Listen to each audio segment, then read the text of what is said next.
Hello बच्चों, तो आज जो टॉपिक है आपके लिए दैट इज डायूरेटिक्स का पार्ट 2 है। डायूरेटिक्स का पार्ट 1 हम ऑलरेडी डिस्कस कर चुके हैं। फर्स्ट ईयर सेकंड ईयर दोनों के लिए वो बेनिफिशियल था। क्यों? क्योंकि वो टॉपिक कॉमन है दोनों में। आज का जो टॉपिक है this is only for first year, क्योंकि ये ड्रग्स जो है आपके सेकेंड ईयर में नहीं है, मींस सेपरेट आउट है, इसीलिए ये अलग अलग, मींस पार्ट 2 आपका, पार्ट 2 सेकेंड ईयर का अलग अलग दोनों बनेगा। ओके, तो जो भी आगे भी ध्यान रखना, जो भी टॉपिक अब आपका, बहुत सारे बच्चे सर सेकेंड ईयर का है फर्स्ट ईयर, मैं नीचे डाल देता हूं, ठीक। फार्मास्यूटिकल केमिस्ट्री मतलब फर्स्ट ईयर और फार्मास्यूटिकल केमिस्ट्री 2 मतलब सेकेंड ईयर। अगर कहीं फार्मास्यूटिकल केमिस्ट्री फिर भी कहीं कंफ्यूजन होता, आप प्लेलिस्ट के थ्रू जाइए, आप अपनी प्लेलिस्ट को ध्यान से देखिए। प्लेलिस्ट में अगर आपके है तो इसका मतलब वो वीडियो आपके लिए बना हुआ है जो ज्यादा आपके लिए बेनिफिशियल होगा। तो खैर ज्यादा बात ना करते हुए, ये जो डायग्राम बना हुआ है, डायग्राम हम ऑलरेडी डिस्कस कर चुके हैं ओके प्रीवियस वीडियो में। तो पहली ड्रग जो बची है दैट इज एसिटाजोलामाइड।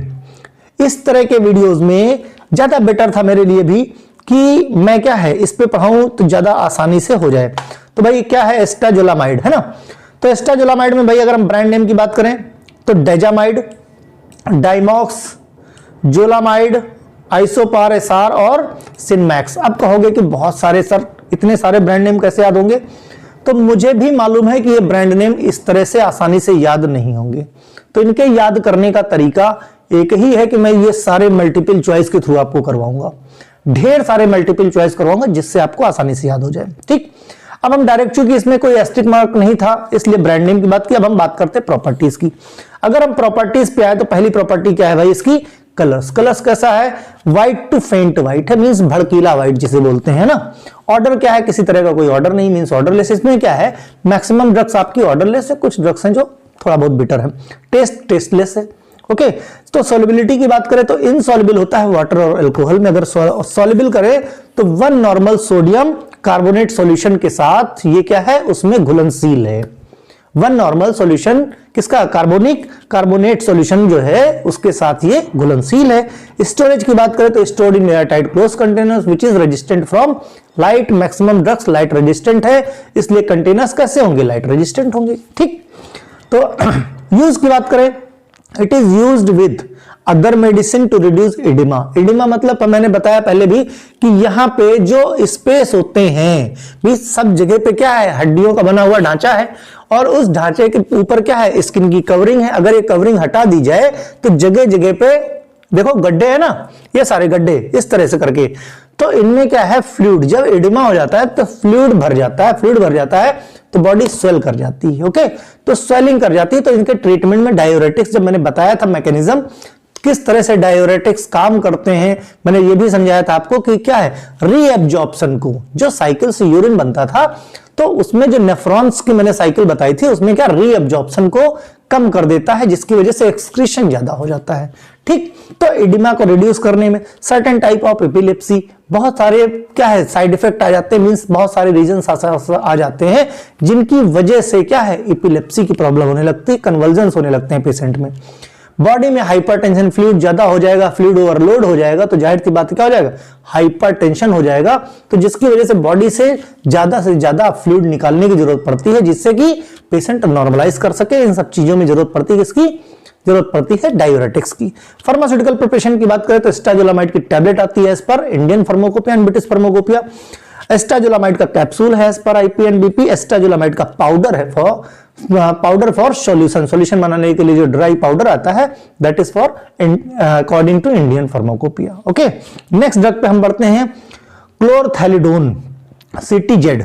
सी से क्लोर, टी से थैली, डी से डोन, यानी CTD। यानी कि कहीं भी एग्जाम में अगर CTD के बारे में पूछा जाए, ये क्या है, थायाजाइड लाइक डेरिवेटिव है ना, थायाजाइड लाइक स्ट्रक्चर है।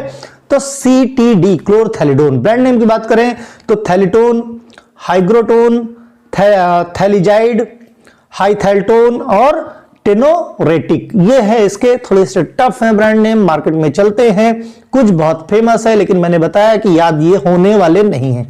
फिर भी 1 या 2 याद करने की आप कोशिश करो। लास्ट में जब सारा टॉपिक खत्म हो जाएगा, जब रिवीजन पे आएंगे तो इतनी सारी ड्रग्स नहीं, कुछ ड्रग्स, सिर्फ 25-50 ड्रग आपको बता देंगे जो आप पढ़ लोगे, जो बहुत इंपॉर्टेंट होगी जिससे आपका काम चल सके। वैसे अभी सफिशिएंट टाइम है तो आप कोशिश, मेरी सलाह यही कि सबका सब पढ़ते रहो। ओके, फिर आते हैं प्रॉपर्टीज की बात करें तो कैसा है, व्हाइट टू येलोइश व्हाइट रहता है, ऑलमोस्ट ऑर्डरलेस रहता है, टेस्ट कैसा है, स्वादहीन। स्वाद कैसा है, स्वादहीन, है ना।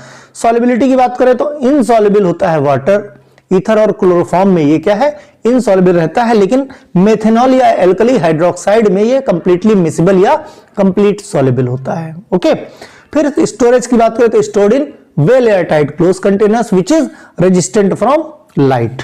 ओके, फिर यूज पे अगर हम आते हैं तो यूज क्या है, preferred for, this is preferred for, क्लोरथैलिडोन को प्रेफर किया जाता है कंजेस्टिव हार्ट फेलियर के लिए अगर वो डायूरेटिक्स के थ्रू है। क्यों, कैसे कंजेस्टिव हार्ट फेलियर होता है, इसका भी मैकेनिज्म हम प्रीवियस वीडियो में डिस्कस कर चुके हैं। फिर induce a very rapid diuresis, means अगर रैपिड डायूरेसिस की जरूरत पड़ रही है, इसका मतलब पेशेंट में हाइपरटेंशन में रहा होगा, इसका मतलब ये हाइपरटेंशन के ट्रीटमेंट में भी इस्तेमाल होता है इसका। Effective in pulmonary oedema, pulmonary system में जगह जगह पे फ्लूइड क्या होता है, कलेक्ट हो जाता है, जिसको बॉडी से निकालना जरूरी है, अदरवाइज बहुत सारी प्रॉब्लम हो सकती हैं। तो ट्रीट हाई ब्लड प्रेशर, जाहिर सी बात है तभी रैपिड डायूरेसिस की जरूरत पड़ती है ना, ट्रीटमेंट ऑफ हाइपरटेंशन। फिर फार्मास्यूटिकल प्रिपरेशन, क्लोरथैलिडोन की टैबलेट आती है as per United State pharmacopoeia. Next drug की बात करें तो मेटाजोलोन, मेटोलाजोन सॉरी, है ना। तो मेटोलाजोन ये क्या है, लो सीलिंग डायूरेटिक्स है। लो सीलिंग डायूरेटिक्स मतलब बहुत कम अमाउंट में सोडियम का एक्सक्रीशन करेगी। इसके ब्रांड नेम की बात करें तो माइक्रोरॉक्स, जोरोक्सोलिन और मेटोज जिंटेनिक्स। तो ये क्या है, इसके ब्रांड नेम है, आड़े टेढ़े से ब्रांड नेम है, क्या क्या आ सकता है ना। कलर व्हाइट है, ऑर्डर क्या है, मींस गंधहीन है, और स्वाद की बात करें तो दैट इज स्वादहीन भी है, टेस्टलेस है। सॉल्युबिलिटी क्या है, इनसॉल्युबल होता है वाटर और अल्कोहल में। अगर सॉल्युबिलिटी की बात करें तो ऑर्गेनिक सॉल्वेंट डीएमएफ होता है, डाइमेथाइल फॉर्मामाइड, उसमें क्या है, या डीएमएसओ, उसमें भी ये सॉल्युबिलिटी इसकी दिखाता है। Okay, stored in air tight close containers which is resistant from light.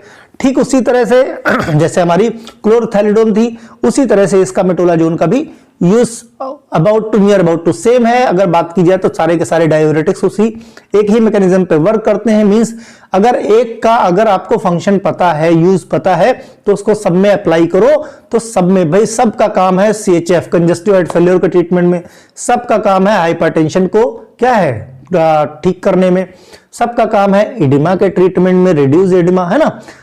या फिर कुछ ड्रग्स होती हैं जो कॉम्बिनेशन में इस्तेमाल की जाती हैं, है ना, जब पेशेंट को ज्यादा जरूरत पड़ती है उसकी। तो दूसरा फार्मास्यूटिकल प्रिपरेशन या ऑफिशियल प्रिपरेशन की बात करें तो मेटोलाजोन की टैबलेट आती है as per United State pharmacopoeia. फिर नेक्स्ट ड्रग है हमारी जिपामाइड। जिपामाइड क्या है भाई, एक्वाफोर, एक्वाफोरिल, एक्वेक्स, है ना, एक्नाफोर और डायरेक्जैन। क्या है ये, ब्रांड नेम है, बहुत मैंने बताया था कि इनकी प्रैक्टिस में सब आपको करवा दूंगा। प्रॉपर्टीज की बात करें तो कलर कैसा है, येलोइश व्हाइट कलर रहता है। ऑर्डर की बात करें तो ऑर्डरलेस है, और टेस्ट कैसा है, टेस्टलेस रहता है। ठीक, means yellow colour, yellow to white colour रहता है, रंगहीन और क्या है, स्वादहीन और गंधहीन रहते हैं। अभी तक आपने देखा जितनी भी ड्रग्स हमने पढ़ी सारी की सारी स्वादहीन हैं और गंधहीन भी हैं। एक आधी ड्रग है जो ऑलमोस्ट थोड़ी बहुत स्मेल है। सॉल्युबिलिटी की बात करें, ये ड्रग है जो सॉल्युबल है वाटर और अल्कोहल में, और फ्रीली सॉल्युबल होती है सॉल्यूशंस ऑफ एल्कली हाइड्रोक्साइड में। ठीक, अभी तक क्या है, हमको स्पायरिंगली सॉल्युबल या क्या है, इनसॉल्युबल मिलता था वाटर में। ये ड्रग मिली है जिपामाइड जो कंप्लीट सॉल्युबल है वाटर में और अल्कोहल में। स्टोरेज सबका लाइट सेंसिटिव ड्रग है, तो stored in well air tight close container which is resistant from light. ठीक, फिर मैंने बताया preferred use for severe congestive heart failure, treatment of oedema and treatment of hypertension. Hypertension के treatment में भी जिपामाइड का इस्तेमाल करते हैं। फार्मास्यूटिकल प्रिपरेशन की बहुत कम है, तो जिपामाइड की टैबलेट भी है as per United State pharmacopoeia. Next drug हमारी है स्पाइरोनोलैक्टोन। बोर्ड पे इसीलिए नहीं बनाया, इतनी सारी ड्रग्स एक साथ कवर करनी मुश्किल हो जाती, इसीलिए इसी में इस तरह का वीडियो बना रखा हूं कि जिससे आसानी से आपको समझ में आए। ओके, ब्रांड नेम क्या है, एल्डेक्टोन, कोरोस्पिर और एल्डेक्टाजाइड। इसके क्या है, स्पाइरोनोलैक्टोन के ब्रांड नेम है, काफी नाम टफ है। प्रॉपर्टीज क्या है, yellowish white to buff colour, buff colour कैसा होता है, जैसे किसी चीज की बफिंग की जाए, जैसे कुछ फट जाता है, कट जाता है तो बफिंग की जाती है, कुछ वैसा कलर हो जाता है। जैसे क्या बोले, जैसे सपोज करो स्टेनलेस स्टील कहीं से फट गया हो और उसकी कुछ वेल्डिंग टाइप की करनी हो, तो वेल्डिंग कम, उसको नाम क्या दे देता है, बफिंग की जाती है। तो कुछ उस तरह का येलोइश व्हाइट कलर होता है। कुछ जला दिया जाए जैसे, है ना, तो ऑर्डरलेस या स्लाइट ऑर्डर होता है किसकी तरह का, थायोएसिटिक एसिड की तरह की। कभी कभी ऑर्डर आती है, मींस स्मेल आती है। मोस्टली ये भी कैसा रहता है, ऑर्डरलेस रहता है।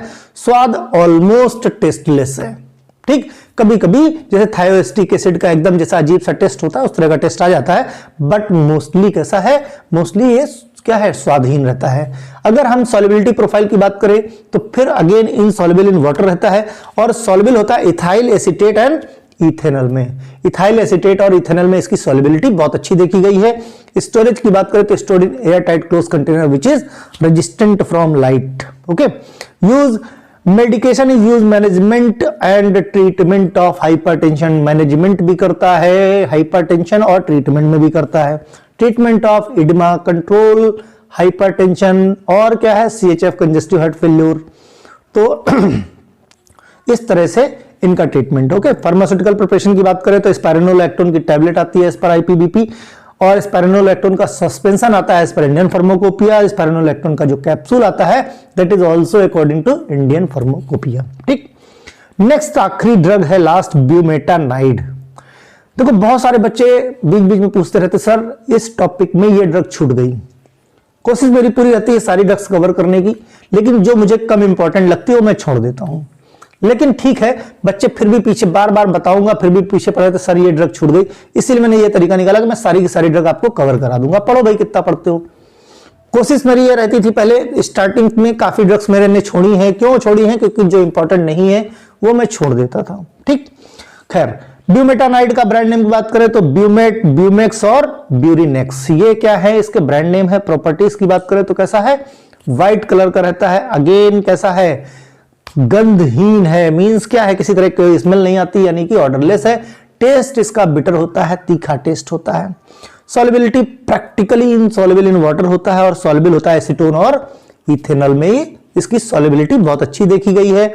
Storage again stored in well air tight close containers which is light resistant है। फिर मेडिकेशन सेम वैसा ही है, बस ये है treatment of edema, management and treatment of hypertension, hepatic and renal disease, induce very rapid diuresis. Okay, pharmaceutical preparation की बात करें तो ब्यूमेटानाइड टैबलेट एज पर आईपीबीपी। ब्यूमेटानाइड का ओरल सस्पेंशन आता है as per BP and IP. Spironolactone as per British pharmacopoeia and Indian pharmacopoeia. Okay, तो इस तरह से ये लास्ट में स्पाइरोनोलैक्टोन गड़बड़ हो गया है। किसको क्या करो भाई, ये कहां से आ गया, ये तो लिखने वाले, ये क्या है, this is not a part of this. Okay, spironolactone के बाद ब्यूमेटानाइड, दो इसकी फार्मास्यूटिकल प्रिपरेशन है। ब्यूमेटानाइड tablet as per IP BP, bumetanide oral suspension as per Indian pharmacopoeia and British pharmacopoeia. तो दिस इज क्या है, ऑल अबाउट डायूरेटिक्स। डायूरेटिक्स यहीं से खत्म होता है। नेक्स्ट टॉपिक जो रिमेनिंग बचे हुए हैं हम पहले उन पे फोकस करेंगे। ओके, कुछ और पढ़ना है तो आप कमेंट सेक्शन में लिखो, हम उसको पहले कवर करा देंगे।